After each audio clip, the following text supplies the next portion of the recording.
J'ai toujours considéré la séquence finale de Ju-on comme une apogée. Apogée d'un film, mais aussi d'un genre qu'elle a parfaitement su capter.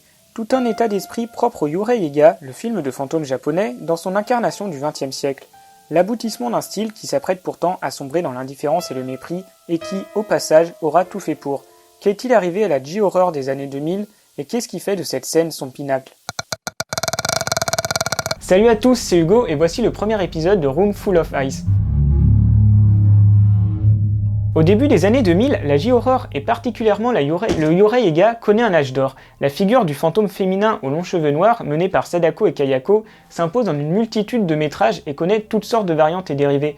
On y trouve des œuvres maîtrisées et originales, telles que Darkwater ou Kairo, et d'autres plus anecdotiques, se contentant d'exploiter le filon avec plus ou moins de réussite. On peut citer Jurei, La mort en ligne ou Carved, ainsi que de nombreuses œuvres satellites assimilées au genre à tort ou à raison, parmi lesquelles Audition, Suicide Club ou encore la saga Tomie. Mais revenons quelques années dans le passé pour comprendre d'où vient ce phénomène. Évidemment, le concept même de Yurei et sa représentation est tout sauf récente. Il s'agit d'une figure traditionnelle du folklore japonais et donc déjà présente il y a plusieurs siècles. Ainsi, ils ont fréquemment été représentés au cinéma dans des films se déroulant durant le Japon féodal. C'est le cas en 1959 dans le très bon Histoire de fantômes japonais par Nobuo Nakagawa, réalisateur essentiel de la J-horror dont je vous recommande l'incroyable Jigoku, ou encore en 1964 lors du second segment de Kwaidan, anthologie de 4 histoires et magnifiques chefs-d'œuvre de Masaki Kobayashi. En 1998 arrive alors le film qui va changer la donne, Ringu par Hideo Nakata, tiré d'un roman publié en 1991. Ringu inscrit en effet la figure du spectre non plus dans un cadre féodal, mais bien à notre époque moderne, enfin moderne d'il y a 20 ans. Ce lien sera définitivement tissé lorsque le surnaturel se manifestera à l'aide de technologies plus ou moins modernes de l'époque dans ce qui cristallise cette fin de 20e siècle. Pour Ringu, ce sera la VHS maudite dont le visionnage provoque la mort 7 jours plus tard. Pour la mort en ligne, ce sera les messages reçus sur son portable. Pour Kairo, Internet, ou tout simplement un cadre urbain que l'on va retrouver notamment avec les HLM de Darkwater et les quartiers pavillonnaires de Ju-on. A l'époque, du côté de l'Occident, le genre horrifique n'est pas forcément en très grande forme. Le postmodernisme, timidement initié dans certaines prods des années 80 et définitivement lancé par Freddy sort de la nuit en 1994 et Scream en 1996, tous deux réalisés par Wes Craven, s'est développé en une vague de néo-slashers souffrant d'une terrible inoffensivité thématique et graphique. Ainsi naissent Urban Legend, Souviens-toi l'été dernier, et même la vieille garde du slasher s'y met avec Halloween 20 ans après et La fiancée de Chucky. Avec ses réflexions sociales marquées, un premier degré dans l'horreur allant jusqu'à la cruauté et au désespoir, et ses points de vue novateurs sur le genre, l'épouvante asiatique et indirectement la figure de Yurei s'impose donc comme une alternative de choix et même obligatoire pour qui cherche le frisson à l'époque. Hollywood flaire le bon filon et en 2001, Ringu se voit donc remaké par Gore Verbinski, futur réalisateur des Pirates des Caraïbes.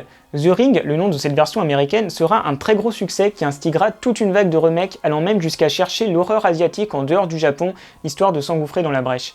Paradoxalement, ce succès outre-Atlantique pousse le Japon à multiplier jusqu'au déraisonnable les productions mettant en scène des jeunes femmes aux longs cheveux bruns. Un véritable effet de bloc donc qui aura tôt fait de fatiguer tout le monde et de briser peu à peu la crédibilité de cette figure. Car Movie 3 et 4 sont parmi les premiers à reprendre la figure des spectres japonais pour les tourner en dérision à coups d'humour potache et avec un mépris pour le genre quelque peu agaçant. Karate judo sumo samurai. Nissan, Honda, Mitsubishi, Subaru.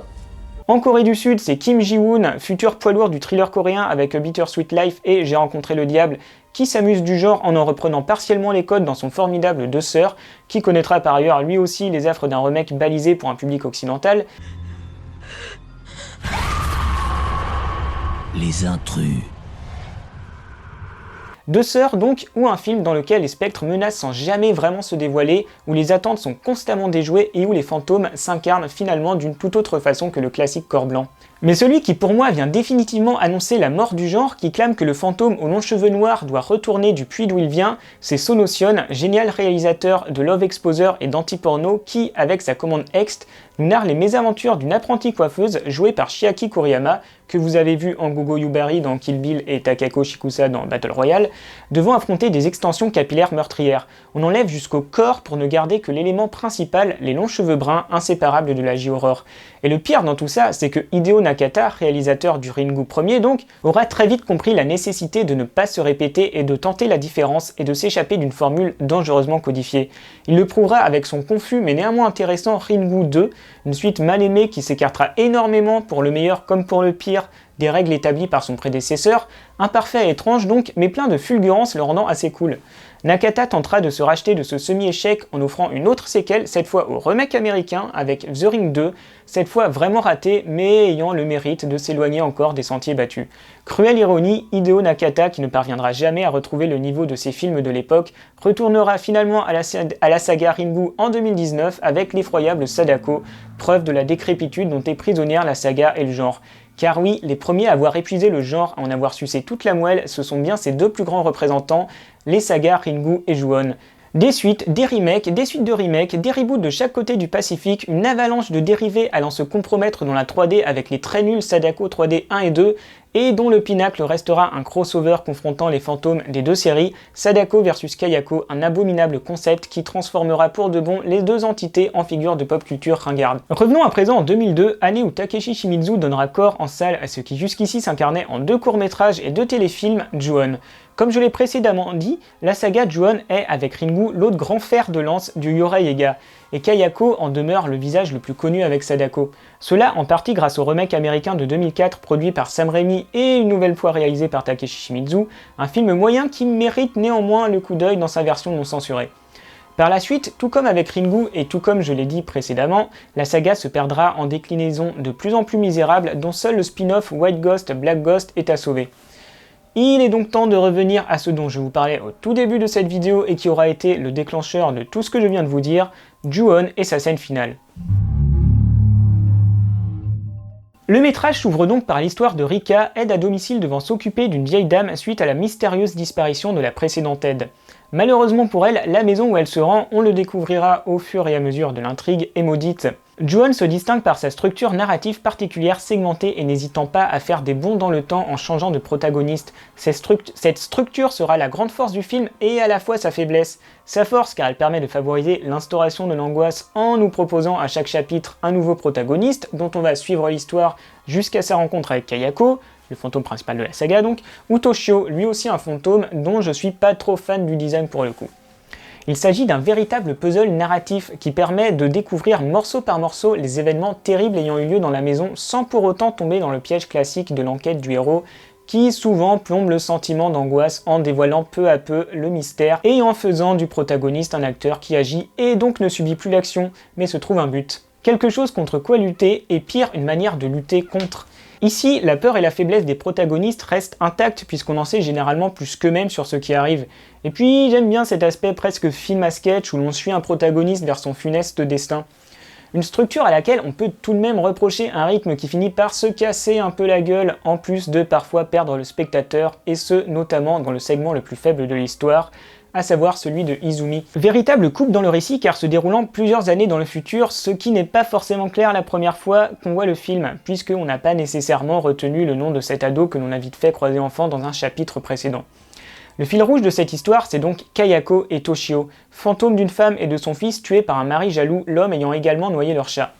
Pas une histoire joyeuse donc, en plus d'être effroyablement commune, et c'est là l'un des points marquants du récit sur lequel on va revenir. Toujours est-il que Kayako est un spectre inquiétant, et ça il le doit en partie à la fabuleuse performance de Takako Fuji. Outre son aspect pâle, voire gris et ses longs cheveux, c'est bien cet air constamment perdu, presque interrogatif qu'elle aborde, qui la rendent selon moi effrayante. On dirait que c'est presque involontaire en fait qu'elle attaque les gens, et cet aspect sans émotion, si ce n'est de l'incompréhension, interroge d'autant plus le destin de ceux victimes de sa malédiction. Elle semble assommée et déboussolée par la haine supposée la caractériser. Il y a aussi la gestuelle particulière, cette manière de se déplacer que les films suivants ne cesseront d'exagérer jusqu'à la parodie involontaire, et donnant vraiment la sensation d'un cadavre galérant à se mouvoir, avançant seulement par sa rancune, qui en anglais donne The Grudge. Voilà, j'aurais peut-être pas dû faire ce geste.